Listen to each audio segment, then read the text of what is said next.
जाएगी। हाँ बच्चों, इसका एक और क्वेश्चन करते हैं। ठीक है, तो देखो इस बार हमको दे रखा है कि छत से हमने कोई हल्की स्प्रिंग लगा दी है, जिसका स्प्रिंग कांस्टेंट K है। इसके निचले सिरे से हमने M मास का कोई ब्लॉक लटका दिया है और देखो शुरू में हमने ब्लॉक को पकड़ करके रखा है ना? तो शुरू में हमने ब्लॉक को पकड़ कर रखा है ताकि शुरू में स्प्रिंग अपनी नेचुरल लेंथ पे हो तो बिल्कुल रिलैक्स पोजीशन पे है। अब देखो, अब हम ऐसा करते हैं कि इस ब्लॉक को पकड़ करके धीरे-धीरे ऊपर ले आते हैं। तो भूत के टाइप से अपने आप तो ऊपर नहीं जाएगा ना, तो वही, है ना? तो हम क्या करते हैं कि इस ब्लॉक को पकड़ करके धीरे-धीरे ऊपर ले आते हैं। फिर इस ब्लॉक को पकड़ करके धीरे-धीरे एक्स डिस्टेंस जितना ऊपर की ओर ले जाते हैं। तो बस हमको देखना है कि ब्लॉक को धीरे-धीरे एक्स डिस्टेंस जितना ऊपर ले आने में हमको कितना वर्क करना पड़ेगा, मतलब एक्सटर्नल एजेंट को कितना वर्क करना पड़ेगा वो देखना है ना? तो स्टार्ट करते हैं। तो हमको ऐसा, है ना, वो हमको दे रखा है कोई ब्लॉक है, इसको पकड़ करके धीरे-धीरे एक्स साइड ऊपर ले आ रहे हैं। चलो इसको इनिशियल बोल लेते हैं और इस पोज़ीशन को फाइनल, है ना? बस हमको पूछ हुँ, इस बस हमको पूछा है कि इस ब्लॉक को इनिशियल से फाइनल पोज़ीशन तक धीरे-धीरे ले आने में हमको कितना वर्क करना पड़ेगा, मतलब एक्सटर्नल एजेंट को कितना वर्क करना पड़ेगा वो देखना है ना? तुम अच्छे ध्यान रखना, ठीक है?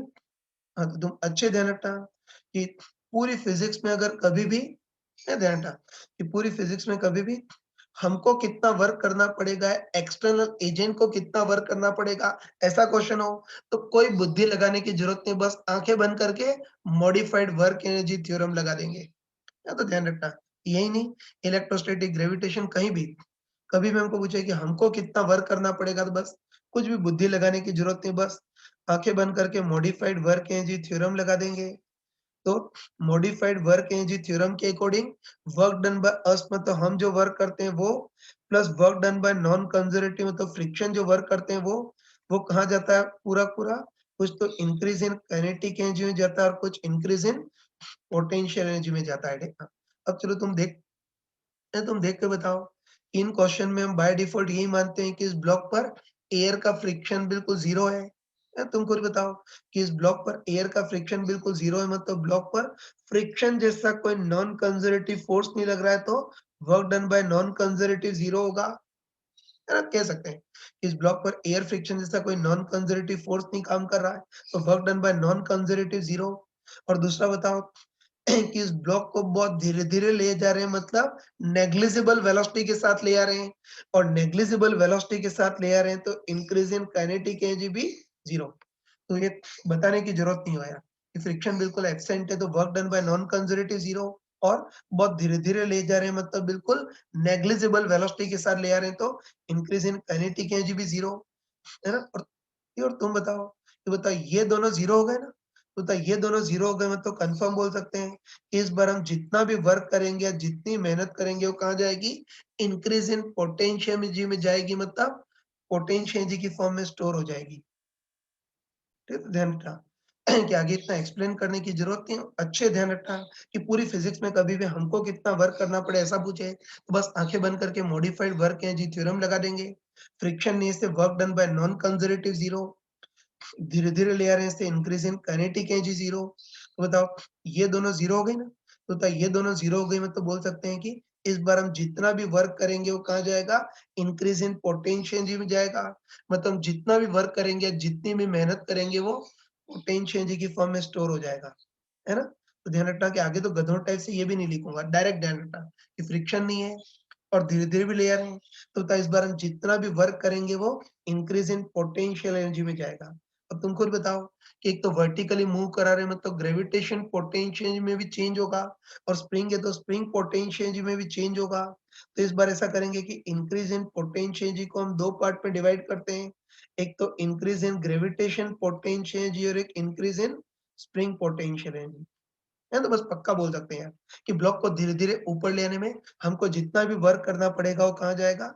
इंक्रीज़ इन पोटेंशियल एनर्जी, मतलब इंक्रीज़ इन ग्रेविटेशन और increase in spring potential energy. चलो सबसे पहले increase in gravitation potential energy, तो तुम बताओ कि इनिशियल के कंपैरिजन में फाइनली ब्लॉक को x जितना ऊपर ले जा रहे हैं तो पोटेंशियल एनर्जी mgx जितनी बढ़ेगी, तो बढ़ेगी इससे increase in gravitation potential energy plus mgx, और increase in spring potential energy देखनी है, तुम देखते बताओ कि शुरू में स्प्रिंग नेचुरल एंड पे थी, तो शुरू में स्प्रिंग पोटेंशियल एनर्जी 0 और बाद में जब ब्लॉक को x जितना ऊपर की ओर डिस्प्लेस करेंगे तो स्प्रिंग x जितनी दब जाएगी, तो बाद में स्प्रिंग पोटेंशियल एनर्जी हाफ के x स्क्वायर हो जाएगी। तो तुम बताओ कि शुरू में स्प्रिंग पोटेंशियल एनर्जी 0 और बाद में स्प्रिंग पोटेंशियल एनर्जी हाफ के x स्क्वायर, तो स्प्रिंग पोटेंशियल एनर्जी में इंक्रीज कितना होगा? हाफ के x स्क्वायर। बस हमको एक्सटर्नल एजेंट को कितना वर्क करना पड़ेगा? mgx प्लस हाफ के x स्क्वायर इतना वर्क करना पड़ेगा, है ना?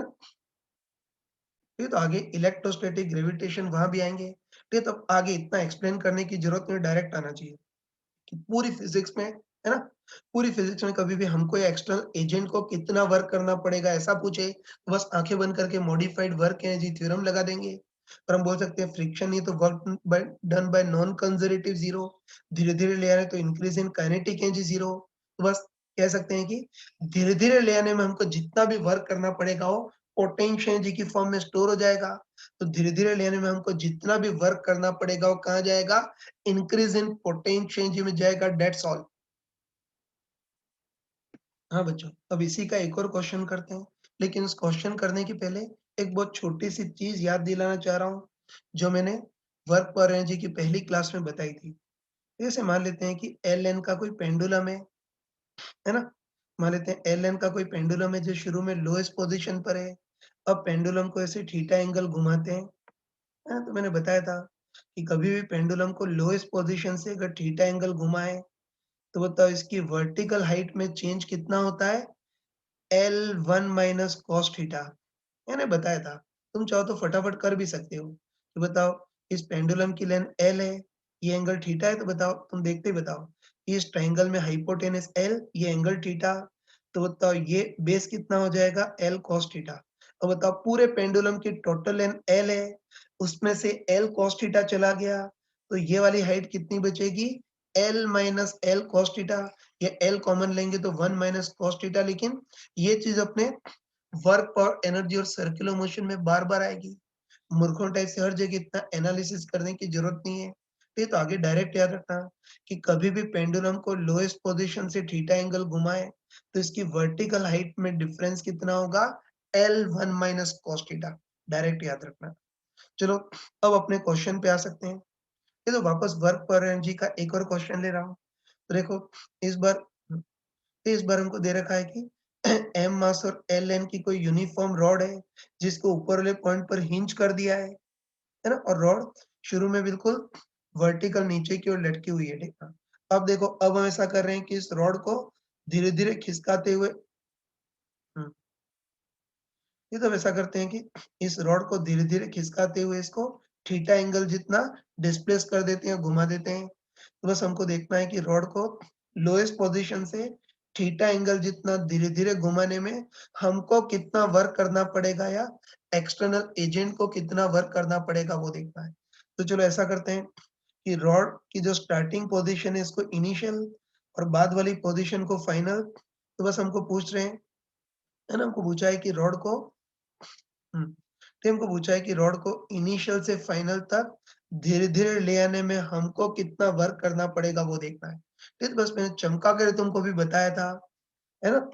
पिछ सॉरी, फिर पिछले क्वेश्चन में मैंने चमका कर बताया था कि पूरी फिजिक्स में अगर कभी भी हमको या एक्सटर्नल एजेंट को कितना वर्क करना पड़े ऐसा पूछे तो बस आंखें बंद करके मॉडिफाइड वर्क एनर्जी थ्योरम लगा देंगे। अब कुछ चीजें मुझे बोलने की जरूरत नहीं है, बताओ फ्रिक्शन बिल्कुल एब्सेंट है तो work done by non conservative zero होगा। उसके बाद बहुत धीरे धीरे ले आ रहे हैं तो इंक्रीज इन काइनेटिक एनर्जी भी जीरो होगी। तो इस बार भी हम जितना भी वर्क करेंगे वो कहाँ जाएगा? इंक्रीज इन पोटेंशियल एनर्जी में जाएगा। तो गधोटाई से वापस से पूरा लिखने की जरूरत नहीं, डायरेक्ट आना चाहिए कि हमको कितना वर्क करना पड़े ऐसा पूछे तो मॉडिफाइड वर्क एनर्जी थ्योरम, इसमें work done by non conservative zero, धीरे धीरे ले आ रहे हैं तो इंक्रीज इन काइनेटिक एनर्जी भी जीरो। बताओ इस बार हम जितना भी वर्क करेंगे वो कहाँ जाएगा? इंक्रीज इन पोटेंशियल एनर्जी में। मतलब जितना भी वर्क या मेहनत करेंगे वो पोटेंशियल एनर्जी की फॉर्म में स्टोर हो जाएगा। बस लिख सकते हैं हम कि इनिशियल से फाइनल तक धीरे धीरे ले आने में हम जितना भी वर्क करेंगे वो कहाँ जाएगा? Increase in potential energy. और इस बार केवल ग्रेविटेशन पोटेंशियल एनर्जी इन्वॉल्व है ना, तो हम जितना भी वर्क करेंगे वो increase in gravitation potential energy में जाएगा। अब देखो तुम सोच के बताओ कि अगर ऑब्जेक्ट पेंडुलम जैसा कोई छोटा ऑब्जेक्ट होता, है ना? कि अगर पेंडुलम जैसा कोई छोटा ऑब्जेक्ट होता, तब तो उसकी increase in potential G mgh लिखते। लेकिन ये यूनिफॉर्म रॉड जैसा बड़ा ऑब्जेक्ट है, तो उसकी increase in gravitation potential G mgh की जगह mgh सेंट्रोमास है, तो ये ध्यान रखना। तो इस बार रॉड है ना, इस बार रॉड जैसा बड़ा ऑब्जेक्ट है, तो इसकी increase in gravitation potential G mgh centre of mass. जहाँ h सेंट्रोमास क्या होगा, इसका सेंट्रोमास कितना ऊपर गया वो देखना है ना? तो वही एच सेंट्रोमास के लिए हमको देखना है कि रॉड भले ही कितना भी ऊपर गई हो, लेकिन उसका सेंट्रोमास कितना ऊपर गया वो देखना है। तो तुम आराम से बताओ कि बिल्कुल यूनिफॉर्म रॉड है, इसलिए सेंट्रोमास बिल्कुल बीच में होगा। तो रॉड की टोटल लेंथ एल है, तो सेंट्रोमास की इस हिंज से डिस्टेंस कितनी होगी, L/2, है ना? तो रॉड की लेंथ एल है, तो सेंट्रोमास की हिंज से डिस्टेंस L/2 होगी। तो बस increase in potential G mgh centre of mass. तो बस h सेंट्रोमास के लिए हमको देखना है कि रॉड भले ही कितना भी ऊपर गई हो, लेकिन हमको देखना है कि इसका सेंट्रोमास कितना ऊपर गया वो देखना है। ठीक है, तो बस इसमें रिजल्ट यूज कर सकते हैं ना। तो बस तुम खुद बताओ कि रॉड को, है ना, रॉड को लोएस्ट पोजीशन से थीटा एंगल घुमा रहे हैं, है ना? वही कि रॉड को लोएस्ट पोजीशन से थीटा एंगल जितना ऊपर उठा रहे हैं, तो बताओ लोएस्ट पोजीशन से थीटा एंगल जितना ऊपर उठाएंगे, तो बताओ इसकी जो लोएस्ट सिरा है ना, इसका जो निचला सिरा है, उसका vertical displacement L1 minus cos theta होगा। तो बताओ सेंट्रोमास का वर्टिकल डिस्प्लेसमेंट L की जगह L/2 1 माइनस cos थीटा होगा। ये तो गधों टाइप से डिराइव निकालने की जरूरत नहीं है, डायरेक्ट बोल सकते हैं कि रॉड को थीटा एंगल घुमा रहे हैं ना, तो थीटा एंगल घुमाएंगे तो रॉड का जो निचला सिरा है, उसका vertical displacement L1 minus cos theta. तो सेंट्रोमास की केस में L का काम L/2 करेगा। तो बताओ सेंट्रोमास का वर्टिकल डिस्प्लेसमेंट L की जगह L/2 1 माइनस cos थीटा होगा, ठीक है? बस अब इजीली कर सकते हैं, तो बोल सकते हैं कि यहाँ से यहाँ तक धीरे-धीरे ले आने में हमको जितना ही वर्क करना पड़ेगा, इंक्रीज इन पोटेंशियल में जाएगा। और इस बार रॉड जैसा बड़ा ऑब्जेक्ट है, तो increase in potential G mgh centre of mass. जहाँ h सेंट्रोमास होगा इसका, सेंट्रोमास कितना ऊपर गया है तो बताओ। रॉड भले ही कितना भी ऊपर गई हो, लेकिन उसका सेंट्रोमास कितना ऊपर गया है, L/2 1 माइनस cos थीटा लिख सकते हैं कि हम जितना ही वर्क करेंगे वो इंक्रीज इन पोटेंशियल चेंज जाएगा। और वो कितना होगा, mgh सेंट्रोमास। जब h सेंट्रोमास होगा L/2 1 minus cos theta, direct आ गया। हाँ बच्चों, इसका एक और क्वेश्चन करते हैं। तो देखो, इस बार हमको दे रखा है कि कोई यूनिफॉर्म चेन है, इसका मास m और लेंथ l है। तो देखो, इस चेन को हमने स्मूथ टेबल के ऊपर रखा हुआ है, ठीक है ना? और चेन को हमने ऐसा रखा है ताकि इसका 1/3 पार्ट टेबल के नीचे लटक रहा है, तो ऑब्वियसली 2/3 पार्ट टेबल के ऊपर होगा। अब देखो, अब ऐसा करते हैं कि चेन को धीरे-धीरे खिसका करके, है ना? चेन को धीरे-धीरे खिसका करके टेबल के ऊपर ले जा रहे हैं, और कुछ टाइम में पूरी-पूरी चेन को टेबल के ऊपर ले गए। तो बस हमको पूछा है ना? हमको पूछा है कि इस चेन को धीरे-धीरे खिसका करके पूरी-पूरी टेबल के ऊपर ले आने में हमको कितना वर्क करना पड़ेगा, मतलब एक्सटर्नल एजेंट को कितना वर्क करना पड़ेगा वो देखना है ना? स्टार्ट करते हैं। वो हमको दे रखा है कोई यूनिफॉर्म चेन है, इसका मास m और लेंथ l है। इसको स्मूथ टेबल के ऊपर रखा हुआ है और ऐसा रखा है ताकि चेन का 1/3 पार्ट टेबल के नीचे लटक रहा है। तो कि तुम बताओ कि चेन का टोटल मास m है, तो लटके हुए पार्ट का मास m/3 होगा। और चेन की टोटल लेंथ l है, तो लटके हुए पार्ट की लेंथ l/3 होगी। और हमको पता है कि 1/3 पार्ट टेबल के नीचे लटक रहा है, तो टेबल के ऊपर कितना होगा, 2/3 पार्ट। तो टेबल के ऊपर जो पार्ट होगा उसका मास 2m/3 और इसकी लेंथ 2l/3 होगी, है ना? तो 1/3 पार्ट टेबल के नीचे लटक रहा है। अब देखो, अब हम ऐसा कर रहे हैं कि इस चेन को धीरे-धीरे खिसका करके टेबल के ऊपर ले आते हैं, और कुछ टाइम के बाद पूरी-पूरी चेन को टेबल के ऊपर ले गए। तो चलो, ये जो स्टार्टिंग पोज़ीशन है इसको इनिशियल और बाद वाली पोज़ीशन को फाइनल, बस, है ना? बस इनके कहने का मतलब ये है कि चेन को इनिशियल से फाइनल तक धीरे-धीरे ले आने में हमको कितना वर्क करना पड़ेगा, मतलब एक्सटर्नल एजेंट को कितना वर्क करना पड़ेगा वो देखना है ना? तो मैंने तुमको चमका कर बताया था, है ना? अब सॉरी, अभी मैंने तुमको चमका कर बताया था कि पूरी फिज़िक्स में अगर कभी भी हमको कितना या एक्सटर्नल एजेंट को कितना वर्क करना पड़े ऐसा पूछे, तो बस कुछ भी बुद्धि लगाने की ज़रूरत नहीं, बस आँखें बंद करके मॉडिफाइड वर्क एनर्जी थ्योरम लगा सकते हैं, है ना? उनको डायरेक्ट पता है कि इस बार टेबल की सरफेस स्मूथ है, फ्रिक्शन जैसा कोई नॉन कंजर्वेटिव फोर्स नहीं है, तो work done by non conservative भी 0 और चेन को बहुत धीरे-धीरे ले आ रहे हैं, मतलब नेग्लिजिबल स्पीड से ले आ रहे हैं, तो इंक्रीज इन काइनेटिक एनर्जी भी 0। तो बता ये दोनों 0 हो गए, तो इस बार भी हम जितना भी वर्क करेंगे वो पोटेंशियल एनर्जी की फॉर्म में स्टोर हो जाएगा। तो अब ये मूर्खों टाइप से मैं एक्सप्लेन नहीं करूँगा, ध्यान रखना कि चेन को इनिशियल से फाइनल तक धीरे-धीरे ले आने में हमको कितना वर्क करना पड़े, ऐसा पूछ रहा है ना? बस हम पक्का बोल सकते हैं कि बताओ, है ना? पक्का बोल सकते हैं कि चेन को धीरे-धीरे ले आने में हमको जितना भी वर्क करना पड़ेगा वो कहाँ जाएगा? इंक्रीज़ इन पोटेंशियल एनर्जी में जाएगा। और बताओ इस बार केवल ग्रेविटेशन पोटेंशियल एनर्जी इन्वॉल्वड है ना? बोल सकते हैं कि यहाँ से यहाँ तक धीरे-धीरे ले आने में हमको जितना भी वर्क करना पड़ेगा वो इंक्रीज़ इन पोटेंशियल एनर्जी में जाएगा। है तो बस इंक्रीज इन पोटेंशियल एनर्जी कितनी होगी वो देखना है तो तुम कॉमन सेंस से बताओ। तुम कॉमन सेंस से बताओ कि चेन का जो 2/3 पार्ट है वो तो पहले भी टेबल के ऊपर था और अब भी टेबल के ऊपर ही है ना? तो हम लॉजिकली बोल सकते हैं, ठीक है? तो हम लॉजिकली बोल सकते हैं कि चेन का 2/3 पार्ट तो पहले भी टेबल के ऊपर था, अब भी टेबल के ऊपर है। इस 2/3 पार्ट की तो पोटेंशियल एनर्जी में कोई चेंज नहीं होगा। बस बताइए जो चेन का जो 1/3 पार्ट था, है ना? चेन का जो 1/3 पार्ट था, वो पहले टेबल के नीचे लटक रहा था और बाद में टेबल के ऊपर आ गया है। इससे केवल इस 1/3 पार्ट की पोटेंशियल एनर्जी में चेंज होगा। है तो ये ध्यान रखना कि 2/3 पार्ट तो पहले भी टेबल के ऊपर था और बाद में भी टेबल के ऊपर है। इसकी पोटेंशियल एनर्जी में कोई चेंज नहीं होगा, लेकिन ये जो 1/3 पार्ट है, वो पहले टेबल के नीचे लटक रहा था और बाद में टेबल के ऊपर आ गया है। तो बस केवल है ना, बस केवल इस 1/3 पार्ट की पोटेंशियल एनर्जी में चेंज होगा। और तुम आराम से बताओ कि इस 1/3 पार्ट की पोटेंशियल एनर्जी में चेंज कितना होगा बताओ? mgh सेंट्रोमास। 1/3 पार्ट भी बड़ा है ना? बस कह सकते हैं कि केवल इस 1/3 पार्ट की पोटेंशियल एनर्जी में चेंज होगा और इस 1/3 पार्ट की पोटेंशियल एनर्जी में कितना चेंज होगा? mgh सेंट्रोमास।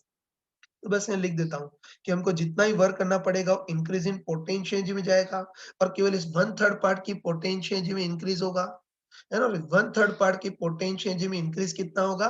mgh centre of mass. तो बताओ m तो इस 1/3 पार्ट का मास है ना?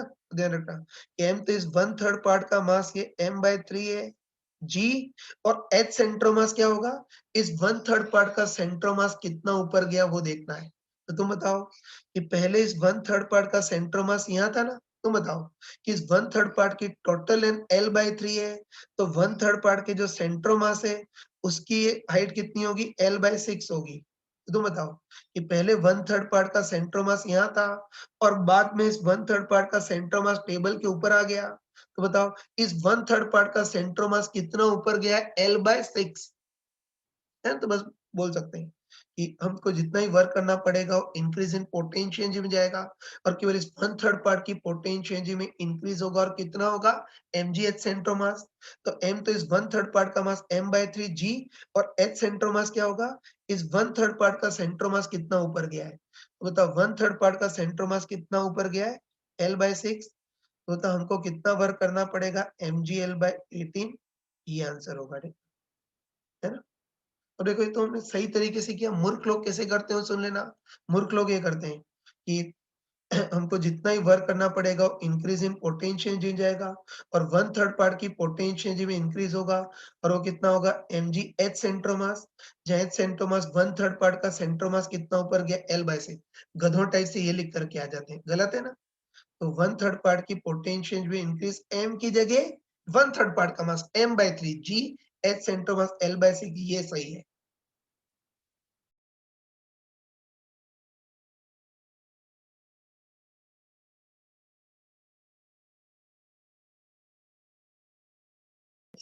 अब इसमें एक मैथमेटिकल क्वेश्चन करते हैं। देखो इस बार हमको दे रखा है कोई कर्व्ड सरफेस है जो बिल्कुल फिक्स है। इसकी जो हॉरिजॉन्टल डिस्टेंस है उसको x बोला गया है और इसकी जो वर्टिकल डिस्टेंस है वो y दे रखी है, ठीक है? और देखो इस कर्व्ड सरफेस के ऊपर m मास का कोई छोटा-सा ब्लॉक रखा है और हमको दे रखा है कि ब्लॉक और इस पाथ के बीच सरफेस रफ है जिसका फ्रिक्शन कोएफिशिएंट म्यू के है। अब देखो, अब ब्लॉक शुरू में इस सरफेस के लोएस्ट पॉइंट पर है। कि अब देखो अब इस ब्लॉक को लोएस्ट पॉइंट से हाईएस्ट पॉइंट तक धीरे-धीरे खिसका करके हम ले जा रहे हैं, पकड़ करके।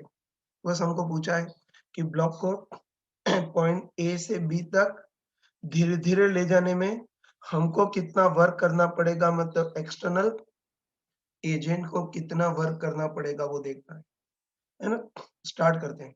हमको पूछा है कि ब्लॉक को ए से बी तक धीरे-धीरे ले आने में हमको कितना वर्क करना पड़ेगा, ये पूछा है। तो बस हमको कितना वर्क करना पड़ेगा, इस शब्द सुनते ही दिमाग में आना चाहिए कि मॉडिफाइड वर्क एनर्जी थ्योरम लगाएँगे। तो मॉडिफाइड वर्क एनर्जी थ्योरम के according work done by us plus work done by non conservative मतलब friction equal to increase in kinetic energy plus increase in potential energy. अब देखो, बाकी सबकी value तो रख देंगे, लेकिन इसमें सबसे मेन चीज़ है कि यहाँ से यहाँ तक work done bye kinetic friction कैसे निकालें वो देखना है ना? तो उसको हमको तुम खुद बताओ कि इस बार कर्व सरफेस है, हर जगह सरफेस का एंगल अलग-अलग है, तो प्रेसिंग फोर्स भी अलग-अलग होगा, तो काइनेटिक फ्रिक्शन भी अलग-अलग होगा। तो बताओ काइनेटिक फ्रिक्शन के टोटल वर्क के लिए हमको इंटीग्रेशन करना पड़ेगा, है ना? तो उसके लिए हुँ, उसके लिए मान लेते हैं कि ब्लॉक को लगातार खिसका करके आगे की ओर ले जा रहे हैं और चलो, है ना? हर जगह इस सरफेस का हॉरिजॉन्टल से एंगल अलग-अलग होगा ना? ये तो मान लेते हैं कि ब्लॉक को लगातार खिसका करके ले आ रहे हैं और किसी इंस्टेंट पर सरफेस का हॉरिजॉन्टल से एंगल थीटा है ना? उस इंस्टेंट पर इसको डीएस जितना डिस्प्लेस करा रहे हैं। तो बस सबसे पहले देखते हैं कि डीएस जितने स्मॉल डिस्प्लेसमेंट के ड्यूरिंग इस काइनेटिक फ्रिक्शन का वर्क कितना होगा वो देखना है। तो तुम खुद बताओ कि इस पोजीशन पर इस सरफेस का हॉरिजॉन्टल से एंगल थीटा है, तो इस इंस्टेंट पर सरफेस पर प्रेसिंग फोर्स कितना होगा? mg cos theta. तो तब ब्लॉक को आगे की ओर ले आ रहे हैं तो काइनेटिक फ्रिक्शन पीछे की ओर लगेगा, है ना? और हम बोल सकते हैं कि इस इंस्टेंट पर ब्लॉक पर लगने वाला काइनेटिक फ्रिक्शन कितना होगा? म्यू के इंटू प्रेसिंग फोर्स। तो म्यू के इंटू इस इंस्टेंट पर सरफेस का हॉरिजॉन्टल से एंगल थीटा है, तो प्रेसिंग फोर्स कितना होगा? mg cos theta. तो बोल सकते हैं कि इस इंस्टेंट पर ब्लॉक पर लगने वाला काइनेटिक फ्रिक्शन म्यू के into pressing force mg cos theta. बस इस इंस्टेंट पर काइनेटिक फ्रिक्शन इतना है और ब्लॉक का स्मॉल डिस्प्लेसमेंट ds है। तो बताओ इस स्मॉल डिस्प्लेसमेंट की ड्यूरिंग काइनेटिक फ्रिक्शन का वर्क एक तो नेगेटिव होगा क्योंकि अपोजिंग है। तो स्मॉल डिस्प्लेसमेंट की ड्यूरिंग काइनेटिक फ्रिक्शन का वर्क नेगेटिव होगा और मैग्नीट्यूड कितना होगा? Force into displacement. तो काइनेटिक फ्रिक्शन फोर्स तो mu k mg cos theta into small displacement ds।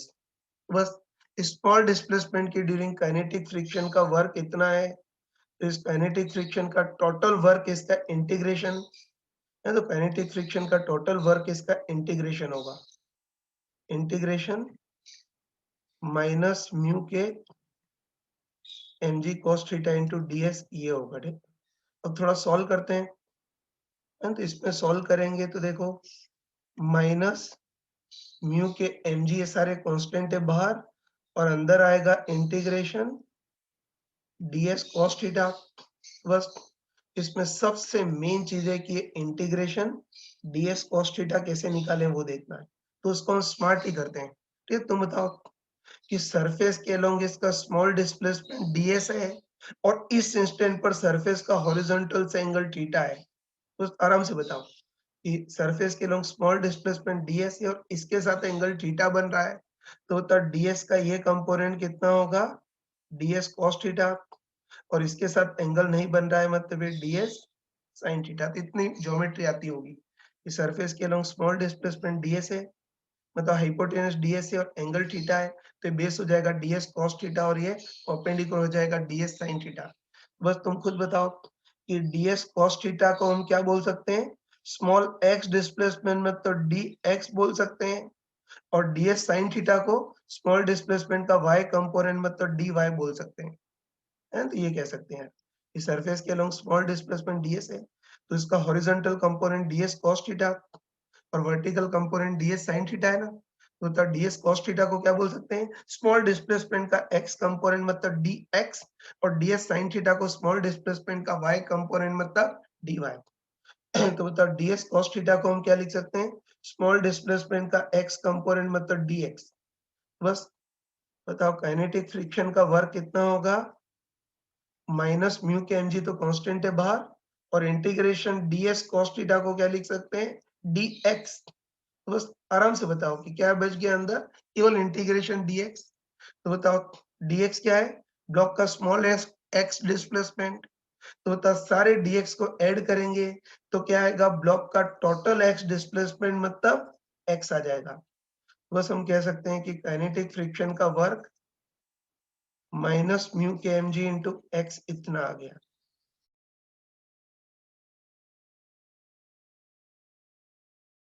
देखो अभी तो हमने इसको मूर्खोट ऐसे डिटेल में देखा, लेकिन आगे इतना डिटेल में डिराइव करने का टाइम नहीं है। ठीक है, तो आगे इसको तुम रिजल्ट की फॉर्म में याद रखना। ठीक है, तो अच्छे ध्यान रखना कि कभी भी किसी ब्लॉक को किसी रफ कर्ड सरफेस पर अगर धीरे-धीरे ले जाएं, है ना, किसी भी ब्लॉक को अगर ऐसे कर्ड सरफेस पर धीरे-धीरे ले जाएं, तो काइनेटिक फ्रिक्शन का work done simply mu k mg into केवल x डिस्प्लेसमेंट होगा। लेकिन, है ना, लेकिन ये भी अच्छे ध्यान रखना कि ये वाला जो रिजल्ट हमने पढ़ा ना, ध्यान रखना कि ये रिजल्ट तभी वैलिड है जब कर्ड सरफेस पर ब्लॉक को धीरे-धीरे ले जाए, मतलब बिल्कुल नेग्लिजिबल वेलोसिटी के साथ ले जाए, तभी वैलिड है। बाकी ध्यान रखना कि अगर कर्ड सरफेस पर ब्लॉक को ज्यादा वेलोसिटी से ले जाए, है ना, कर्ड सरफेस पर ब्लॉक को अगर कुछ वेलोसिटी के साथ ले जाए, तो फिर रिजल्ट वैलिड नहीं होगा। क्योंकि बताओ कर्ड सरफेस पर अगर ब्लॉक को कुछ वेलोसिटी के साथ ले जाए, तो फिर सरफेस को दबाने का काम mg cos थीटा भी करेगा। और अगर कर्ड सरफेस पर ब्लॉक को कुछ वेलोसिटी के साथ ले जाए, तो इस पर बाहर की ओर फेंकने वाला सेंट्रीफ्यूगल फोर्स mv स्क्वायर अपन r भी फील होगा, जहां r उस प्लेस पर सरफेस की रेडियस ऑफ कर्वेचर।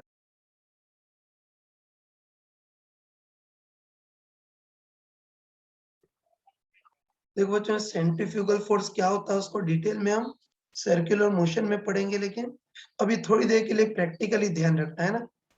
थोड़ी देर के लिए ध्यान रखना कि कोई भी पार्टिकल v की स्पीड से सर्कुलर पाथ में रिवॉल्व कर रहा हो, और अगर हम रोटेटिंग फ्रेम से देखें, तो इस पत्थर पर बाहर की ओर फेंकने वाला एक फोर्स फील होगा, जिसको सेंट्रीफ्यूगल फोर्स बोलते हैं, और इसकी वैल्यू mv स्क्वायर अपन r के बराबर होती है, जहां v तो इसके रिवॉल्व करने की स्पीड और r इसके सर्कुलर पाथ का रेडियस, या दूसरे शब्दों में रेडियस ऑफ कर्वेचर, है ना।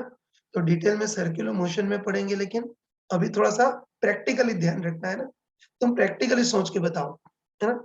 जैसे मान लेते हैं कि रस्सी से हमने m मास के किसी पत्थर को बांध दिया है, और पत्थर को बांध करके इस रस्सी को v स्पीड से घुमा रहे हैं, तो तुमने प्रैक्टिकली देखा होगा, है ना, कि रस्सी से पत्थर को बांध करके इसे घुमाए, तो इस पत्थर पर बाहर की ओर फेंकने वाला एक फोर्स जैसा फील होता है, और यही फील होने वाला फोर्स सेंट्रीफ्यूगल फोर्स होता है, जिसकी वैल्यू mv स्क्वायर अपन r होती है ना।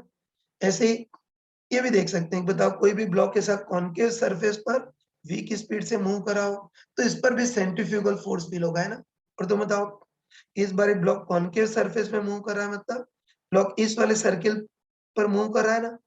तो बताओ ये वाली जो सरफेस है वो इस वाले इमेजिनरी सर्किल से बनी होगी, तो बताओ इसका सेंटर इधर है, तो बाहर की ओर फेंकने वाला सेंट्रीफ्यूगल फोर्स फील होगा mv स्क्वायर अपन r। और ऐसे ही कोई भी ब्लॉक ऐसे कॉन्वेक्स सरफेस पर मूव कर रहा हो, तो बताए जो कॉन्वेक्स सरफेस है वो इस वाले इमेजिनरी सर्किल से बनी है, इसका सेंटर इधर है, तो सेंट्रीफ्यूगल फोर्स बाहर की ओर फील होगा, और ये भी mv स्क्वायर अपन r होगा। तो ये थोड़ा सा ध्यान रख लेना।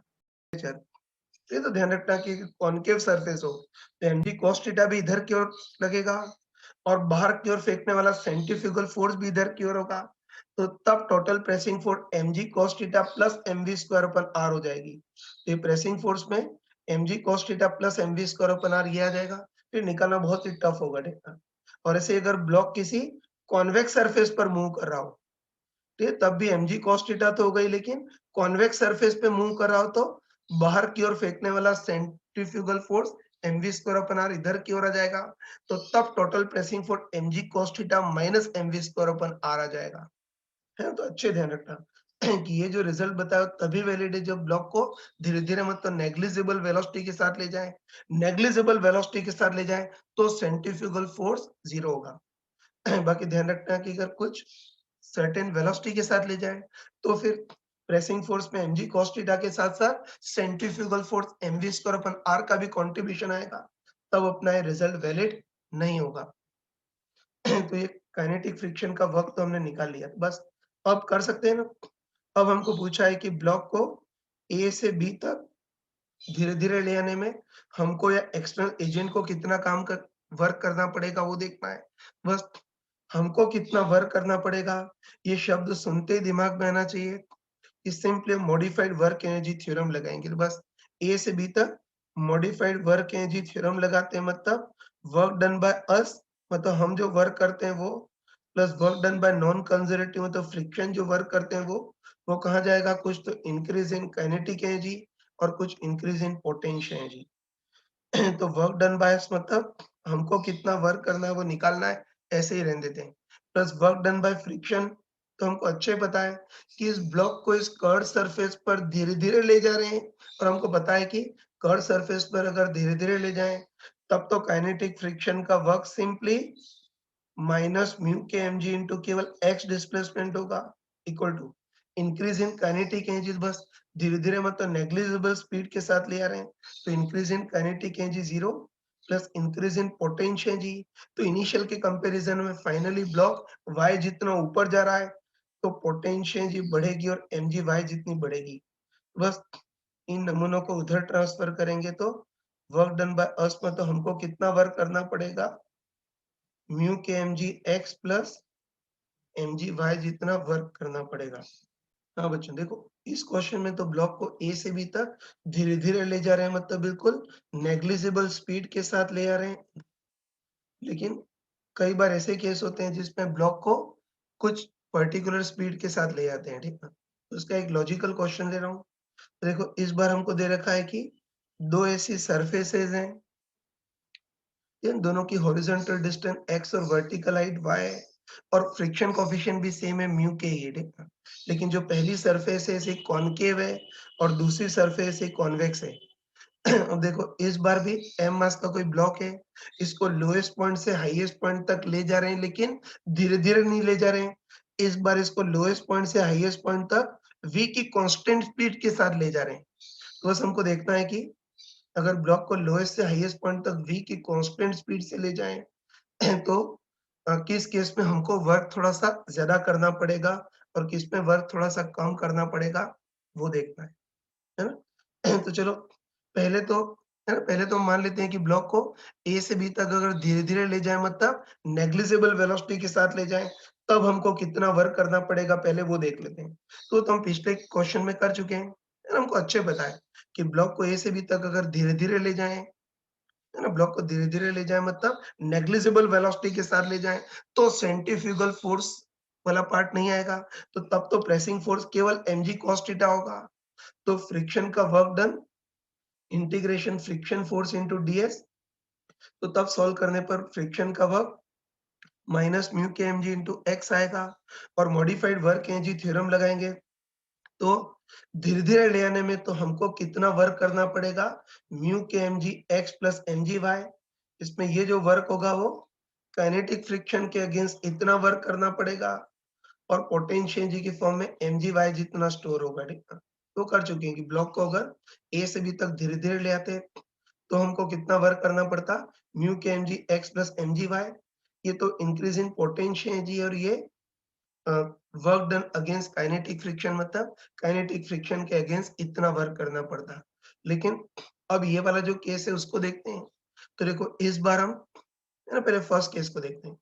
तो इस बार हम ब्लॉक को धीरे-धीरे नहीं ले जा रहे हैं, कांस्टेंट स्पीड के साथ ले जा रहे हैं, ठीक है? तो हम लॉजिकली सोच सकते हैं, मैंने अभी बताया था कि अगर ब्लॉक को धीरे-धीरे नहीं ले जाएँ, अगर v की स्पीड के साथ ले जाएँ, तो बताओ अब प्रेसिंग फोर्स, है ना?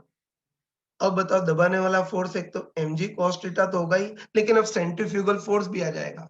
तो होता है कर्व सरफेस पर मूव कर रहा है और इसकी कुछ स्पीड भी है ना, तो इस पर बाहर की ओर फेंकने वाला सेंट्रीफ्यूगल फोर्स भी फील होगा। और तुम खुद बताओ कि अभी जो सरफेस है वो कॉनकेव है, मतलब ऐसी मुड़ी है, इसका सेंटर इधर है, तो सेंट्रीफ्यूगल फोर्स बाहर की ओर फील होगा, तो बाहर की ओर फील होने वाला ठीक है, बाहर की ओर लगने वाला सेंट्रीफ्यूगल फोर्स भी फील होगा mv स्क्वायर अपन r, जहां r उस पोजीशन की रेडियस ऑफ कर्वेचर।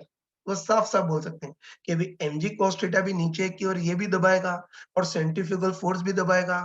तो बताओ इस बार total pressing force mg cos theta plus mv square अपन r आएगा।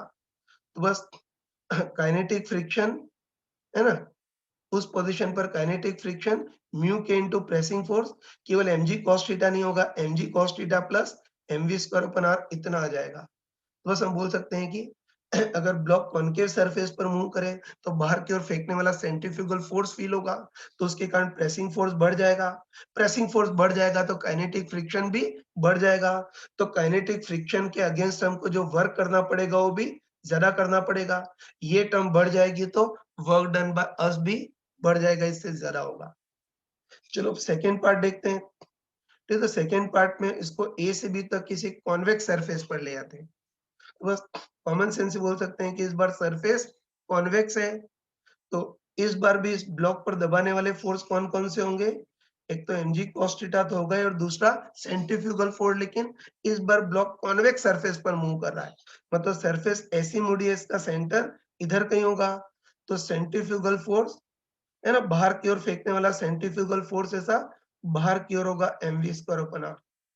तो सब कोई छोटा बच्चा ही बता सकता है कि अब mg cos थीटा नीचे की ओर इस सरफेस को दबाएगा और सेंट्रीफ्यूगल फोर्स ऊपर की ओर उठाने का काम करेगा। तो अब ब्लॉक सरफेस को ओवरऑल कितने फोर्स से प्रेस करेगा?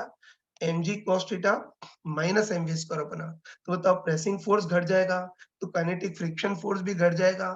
तो काइनेटिक फ्रिक्शन के अगेंस्ट जो वर्क करना पड़ेगा वो भी घट जाएगा, तो वर्क डन बाय अस भी घट जाएगा। तो बस कंफर्म बोल सकते हैं कि अगर ब्लॉक को धीरे-धीरे ले जाने की जगह अगर कांस्टेंट स्पीड से ले जाएँ तो है ना, अगर कांस्टेंट स्पीड से ले जाएँ तब भी इंक्रीज इन काइनेटिक एनर्जी तो 0 होगा, बाकी सारे फैक्टर सेम होंगे लेकिन काइनेटिक फ्रिक्शन के अगेंस्ट वर्क डिफरेंट होगा।